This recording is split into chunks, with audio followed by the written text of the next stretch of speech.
কবরের জীবনটা আসল জীবন। বিশ্বনবী দোয়া করতেন, আল্লাহুম্মা ইন্না নাউযু বিকা মিন আযাবিল কবর। আল্লাহ, আমি আপনার কাছে কবরের আযাব থেকে পানাহ চাই, কবরের আযাব থেকে বাঁচতে চাই। এই কবরের মধ্যে অনেক ফিতনা হবে, অনেক সুয়াল হবে। কবরে প্রশ্ন আছে না নাই?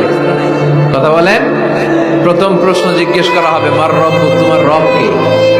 বলেন, আমাদের রব কে? ওয়া মা দীনুক, তোমার ধর্ম কি?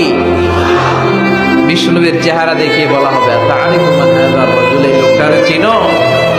আমরা কি বলবো? আমরা চিনি, উনি আমাদের প্রিয় রাসূল মুহাম্মদুর রাসূলুল্লাহ সাল্লাল্লাহু আলাইহি ওয়াসাল্লাম। এরপরে জিজ্ঞেস করা হবে, এগুলো কোত্থেকে শিখলা? আমরা বলবো, কোরআন থেকে। ফায়ুফসাহু লাহু কবরুহু ৭০ যিরাআন। সুন্দর সুন্দর উত্তর করতে পারলে আপনার কবরটারে ৭০ হাত লম্বা করে দেওয়া হবে। ইফতাহু লাহু বাবুন ইলাল জান্নাহ, জান্নাতের দিকে একটা দরজা লাগিয়ে